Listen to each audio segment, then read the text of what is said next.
अध्याय 1 कुरुक्षेत्र के युद्ध स्थल में सैन्य निरीक्षण।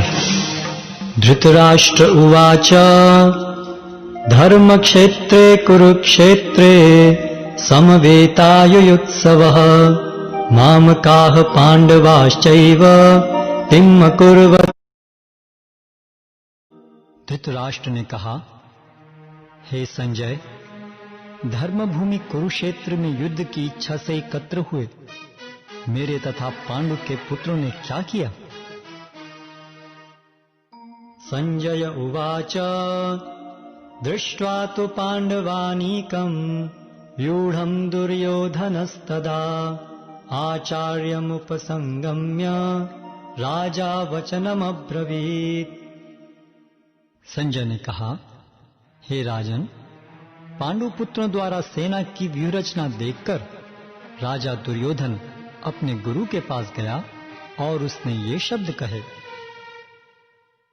पश्यैतां पांडुपुत्राणाम् आचार्य महतीं चमूं व्यूढां द्रुपदपुत्रेण तव शिष्येण धीमता। हे आचार्य, पांडु पुत्रों की विशाल सेना को देखें जिसे आपके बुद्धिमान शिष्य द्रुपद के पुत्र ने इतने कौशल से व्यवस्थित किया है। अत्र शूरा महेश्वासा भीमार्जुन समायुधि युयुधानो विराटश्च द्रुपदश्च महारथः। इस सेना में भीम तथा अर्जुन के समान युद्ध करने वाले अनेक वीर धनुर्धर हैं, यथा महारथी युयुधान, विराट तथा द्रुपद। दृष्टकेतुश्चेकितानः काशीराजश्च वीर्यवान् पुरोजित कुन्तिभोजश्च शैब्यश्च नरपुंगवः। इनके साथ ही दृष्टकेतु, चेकितान, काशीराज, पुरोजित, कुंतीभोज तथा शैब्य जैसे महान शक्तिशाली योद्धा भी हैं। युधामन्युश्च विक्रांत उत्तमौजाश्च वीर्यवान् सौभद्रो द्रौपदेयाश्च सर्व एव महारथा। पराक्रमी युधामन्यु, अत्यंत शक्तिशाली उत्तमौजा, सुभद्रा का पुत्र तथा द्रौपदी के पुत्र, ये सभी महारथी हैं। अस्माकं तु विशिष्टाये तान्निबोध द्विजोत्तमा नायका मम सैन्यस्य संज्ञार्थं तान् ब्रवीमि ते। किंतु हे ब्राह्मण श्रेष्ठ, आपकी सूचना के लिए मैं अपनी सेना के उन नायकों के विषय में बताना चाहूंगा जो मेरी सेना को संचालित करने में विशेष रूप से निपुण हैं। भवान भीष्मश्च कर्णश्च कृपश्च समितिञ्जयः अश्वत्थामा विकर्णश्च सौमदत्तिस्तथैव च। मेरी सेना में स्वयं आप, भीष्म, कर्ण, कृपाचार्य, अश्वत्थामा, विकर्ण तथा सोमदत्त का पुत्र भूरिश्रवा आदि हैं जो युद्ध में सदैव विजयी रहे हैं। अन्ये च बहवः शूरा मदर्थे त्यक्तजीविताः नाना शस्त्र प्रहरणा सर्वे युद्ध विशारदा। ऐसे अन्य अनेक वीर भी हैं जो मेरे लिए अपना जीवन त्याग करने के लिए उद्यत हैं। वे विविध प्रकार के हथियारों से सुसज्जित हैं और युद्ध विद्या में निपुण हैं। अपर्याप्तं तदस्माकं बलं भीष्माभिरक्षितं पर्याप्तं त्विदमे तेषां बलं भीमाभिरक्षितं। हमारी शक्ति अपरिमेय है और हम सब पितामह द्वारा भली भांति संरक्षित हैं, जबकि पांडवों की शक्ति भीम द्वारा भली भांति संरक्षित होकर भी सीमित है। अयनेषु च सर्वेषु यथा भागम् अवस्थिताः भीष्ममेवाभिरक्षन्तु भवन्तः सर्व एव हि। अतः सैन्य व्यूह में अपने अपने मोर्चों पर खड़े रहकर आप सभी भीष्म पितामह को पूरी पूरी सहायता दें। तस्य संजयन् हर्षं कुरु वृद्धः पितामहः सिंहनादं विनद्योच्चै शंखं दद्मौ प्रतापवान। तब कुरुवंश के वयोवृद्ध परम प्रतापी एवं वृद्ध पितामह ने सिंह गर्जना की सी ध्वनि करने वाले अपने शंख को उच्च स्वर में बजाया, जिससे दुर्योधन को हर्ष हुआ। ततः शंखाश्च भैर्यश्च पांडवान् खगोमुखाः सहसैवाभ्यहन्यन्त सशब्दस्तु मूलोऽभवत्। तत्पश्चात शंख, नगाड़े, बिगुल, तुरही तथा सींग सहसा एक साथ बज उठे। यह संवेद स्वर अत्यंत कोलाहलपूर्ण था। ततः श्वेतैर्हरैर्युक्ते महती स्यन्दने स्थितौ माधवः पाण्डवश्चैव दिव्यौ शंखौ प्रदध्मतुः। दूसरी ओर से श्वेत घोड़ों द्वारा खींचे जाने वाले विशाल रथ पर आसीन कृष्ण तथा अर्जुन ने अपने अपने दिव्य शंख बजाए। पांचजन्यं ऋषिकेशो देवदत्तं धनंजयः पौंड्रं दध्मौ महाशंखं भीमकर्मावृकोदरः। भगवान कृष्ण ने अपना पांचजन्य शंख बजाया, अर्जुन ने देवदत्त शंख तथा अतिभौजी एवं अतिमानवीय कार्य करने वाले भीम ने पौंड्र नामक भयंकर शंख बजाया। अनंत विजयं राजा कुंती पुत्रो युधिष्ठिरः नकुलः सहदेवश्च सुघोषं मणिपुष्पकौ काश्यश्च परमेश्वासः शिखण्डी च महारथः धृष्टद्युम्नो विराटश्च सात्यकिश्चापराजितः द्रुपदो द्रौपदेयाश्च सर्वशः पृथिवीपते सौभद्रश्च महाबाहु शंखान् दद्मुः पृथक् पृथक्। हे राजन, कुंती पुत्र राजा युधिष्ठिर ने अपना अनंत विजय नामक शंख बजाया तथा नकुल और सहदेव ने सुघोष एवं मणिपुष्पक शंख बजाए। महान धनुर्धर काशीराज, परम योद्धा शिखंडी, धृष्टद्युम्न, विराट, अजय सात्यकी, द्रुपद, द्रौपदी के पुत्र तथा सुभद्रा के महाबाहु पुत्र आदि सबों ने अपने अपने शंख बजाए। सघोषो धार्तराष्ट्राणां हृदयानि व्यदारयत् नभश्च पृथिवीं चैव तुमुलो व्यनुनादयन्। इन विभिन्न शंखों की ध्वनि कोलाहलपूर्ण बन गई, जो आकाश तथा पृथ्वी को शब्दायमान करती हुई धृतराष्ट्र के पुत्रों के हृदयों को विदीर्ण करने लगी। अथ व्यवस्थितान् दृष्ट्वा धार्तराष्ट्रान् कपिध्वजः प्रवृत्ते शस्त्र संपाते धनुरुद्यम्य पांडवः ऋषिकेशं तदा वाक्यम् इदमाह महीपते। उस समय हनुमान से अंकित ध्वजा लगे रथ पर आसीन पांडुपुत्र अर्जुन अपना धनुष उठाकर तीर चलाने के लिए उद्यत हुआ। हे राजन, धृतराष्ट्र के पुत्रों को व्यूह में खड़ा देखकर अर्जुन ने श्री कृष्ण से ये वचन कहे। अर्जुन उवाच सेनयोरुभयोर्मध्ये रथं स्थापयम्यच्युत यावदेतान् निरीक्षेऽहं योद्धुं कामान् व्यवस्थितान् कैर्मया सह योद्धव्यम् अस्मिन् रणसमुद्यमे। अर्जुन ने कहा, हे अच्युत, कृपा करके मेरा रथ दोनों सेनाओं के बीच ले चलें, जिससे मैं यहां उपस्थित युद्ध की अभिलाषा रखने वालों को और शस्त्रों की इस महान परीक्षा में जिनसे मुझे संघर्ष करना है उन्हें देख सकूं। योत्स्यमानानवेक्षेऽहं य एते यत्र समागताः धार्तराष्ट्रस्य दुर्बुद्धेर् युद्धे प्रिय चिकीर्षवः। मुझे उन लोगों को देखने दीजिए जो यहाँ पर धृतराष्ट्र के दुर्बुद्धि पुत्र को प्रसन्न करने की इच्छा से लड़ने के लिए आए हुए हैं। संजय उवाच एवमुक्तो ऋषिकेशो गुडाकेशेन भारत सेनयोरुभयोर्मध्ये स्थापयित्वा रथोत्तमम्। संजय ने कहा, हे भरतवंशी, अर्जुन द्वारा इस प्रकार संबोधित किए जाने पर भगवान कृष्ण ने दोनों दलों के बीच में उस उत्तम रथ को लाकर खड़ा कर दिया।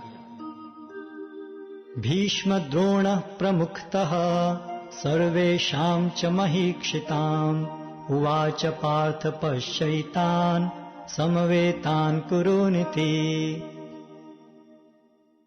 भीष्म, द्रोण तथा विश्व भर के अन्य समस्त राजाओं के सामने भगवान ने कहा कि हे पार्थ, यहां पर एकत्र सारे कुरुओं को देखो। तत्रापश्यत् स्थितान् पार्थः पितॄन् पितामहान् आचार्यान् मातुलान् भ्रातॄन् पुत्रान् पौत्रान् सखीन् तथा श्वशुरान् सुहृदश्चैव सेनयोरुभयोरपि। अर्जुन ने वहां पर दोनों पक्षों की सेनाओं के मध्य में अपने चाचा ताऊओं, पितामहों, गुरुओं, मामाओं, भाइयों, पुत्रों, पौत्रों, मित्रों, ससुरों और शुभ चिंतकों को भी देखा। तान् समीक्ष्य स कौन्तेयः सर्वान् बन्धून् अवस्थितान् कृपया परयाविष्टो विषीदन्निदमब्रवीत्। जब कुंती पुत्र अर्जुन ने मित्रों तथा संबंधियों की इन विभिन्न श्रेणियों को देखा तो वह करुणा से अभिभूत हो गया और इस प्रकार बोला। अर्जुन उवाच दृष्ट्वेमं स्वजनं कृष्ण युयुत्सुं समुपस्थितं सीदन्ति मम गात्राणि मुखं च परिशुष्यति। अर्जुन ने कहा, हे कृष्ण, इस प्रकार युद्ध की इच्छा रखने वाले अपने मित्रों तथा संबंधियों को अपने समक्ष उपस्थित देखकर मेरे शरीर के अंग कांप रहे हैं और मेरा मुंह सूखा जा रहा है। वेपथुश्च शरीरे में रोमहर्षश्च जायते गांडीवं संसते हस्तात् त्वक्चैव परिदह्यते। मेरा सारा शरीर कांप रहा है, मेरे रोंगटे खड़े हो रहे हैं, मेरा गांडीव धनुष मेरे हाथ से सरक रहा है और मेरी त्वचा जल रही है। न च शक्नोम्यवस्थातुं भ्रमतीव च मे मनः निमित्तानि च पश्यामि विपरीतानि केशव।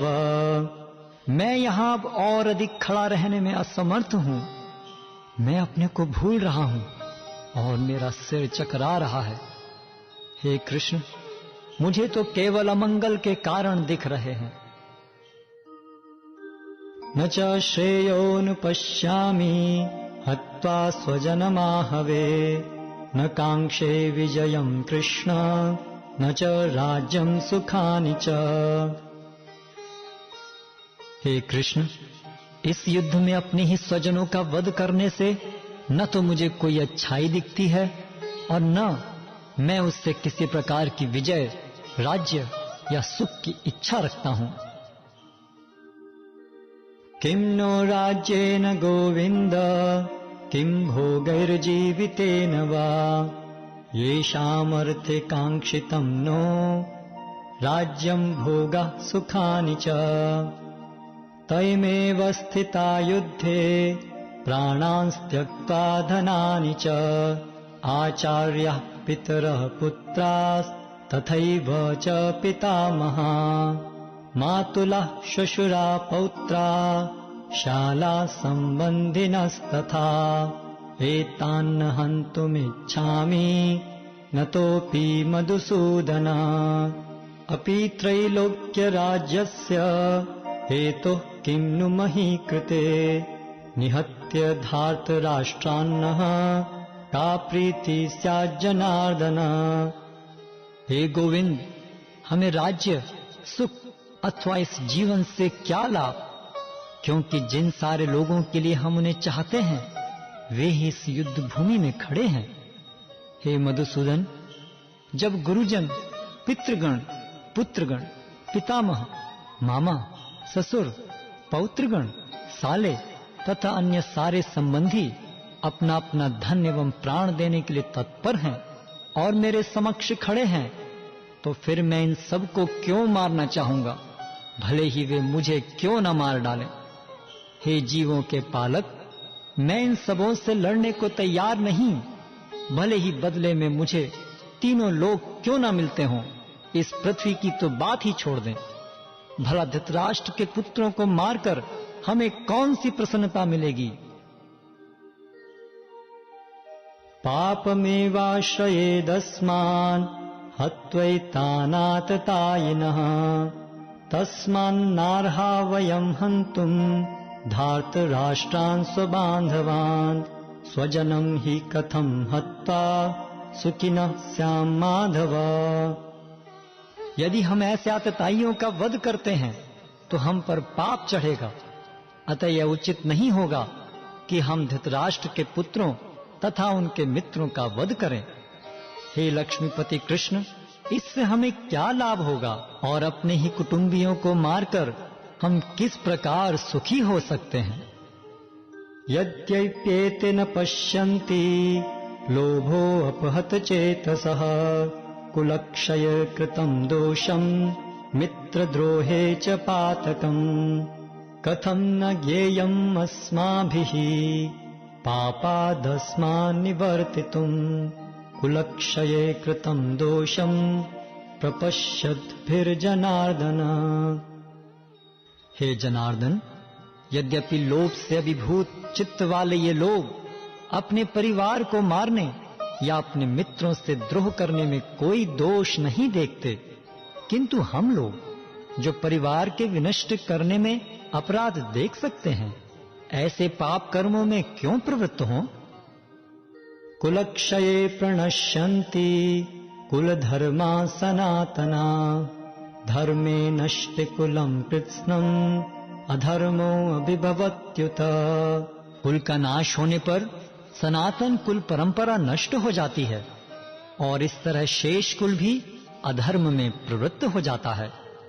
अधर्माभिभवात् कृष्ण प्रदुष्यन्ति कुल स्त्रियः त्रिषु दुष्टासु वार्ष्णेय जायते वर्ण संकरः। हे कृष्ण, जब कुल में अधर्म प्रमुख हो जाता है तो कुल की स्त्रियां दूषित हो जाती हैं और स्त्रीत्व के पतन से हे वृष्णिवंशी अवांछित संतानें उत्पन्न होती हैं। संकरो नरकायैव कुलग्नानां कुलस्य च पतन्ति पितरो येषां लुप्तपिण्डोदकक्रियः। अवांछित संतानों की वृद्धि से निश्चय ही परिवार के लिए तथा पारिवारिक परंपरा को विनष्ट करने वालों के लिए नारकीय जीवन उत्पन्न होता है। ऐसे पतित कुलों के पुरखे गिर जाते हैं क्योंकि उन्हें जल तथा पिंड दान देने की क्रियाएं समाप्त हो जाती हैं। दोषैरेतै कुलघ्नानां वर्ण संकर कारकै उत्सादन्ते जाति धर्मा कुल धर्माश्च शाश्वताः। जो लोग कुल परंपरा को विनष्ट करते हैं और इस तरह वांछित संतानों को जन्म देते हैं, उनके दुष्कर्मों से समस्त प्रकार की सामुदायिक योजनाएं तथा पारिवारिक कल्याण कार्य विनष्ट हो जाते हैं। उत्सन्न कुल धर्माणां मनुष्याणां जनार्दन नरके नियतं वासो भवतीत्यनुशुश्रुमा। हे प्रजापालक कृष्ण, मैंने गुरु परंपरा से सुना है कि जो लोग कुल धर्म का विनाश करते हैं वे सदैव नरक में वास करते हैं। अहो बत महत् पापम कर्तुं व्यवसिता वयं यद्राज्य सुखलोभेन हन्तुं स्वजनमुद्यता। ओह, कितने आश्चर्य की बात है कि हम सब जघन्य पाप कर्म करने के लिए उद्यत हो रहे हैं। राज्य सुख भोगने की इच्छा से प्रेरित होकर हम अपने ही संबंधियों को मारने पर तुले हैं। यदि माम प्रतीकारं शस्त्रं शस्त्रपाणयः धार्तराष्ट्रारणे हन्योस् तन्मे क्षेमतरं भवेत्। यदि शस्त्रधारी धृतराष्ट्र के पुत्र मुझ निहत्थे तथा रणभूमि में प्रतिरोध न करने वाले को मारें तो यह मेरे लिए श्रेयस्कर होगा। संजय उवाच एवमुक्त्वार्जुन संख्ये रथोपस्थ उपाविशत् विसृज्य सशरं चापं शोक संविघ्न मानसः। संजय ने कहा, युद्ध भूमि में इस प्रकार कहकर अर्जुन ने अपना धनुष तथा बाण एक और रख दिया और शोक संतप्त चित्त से रथ के आसन पर बैठ गया।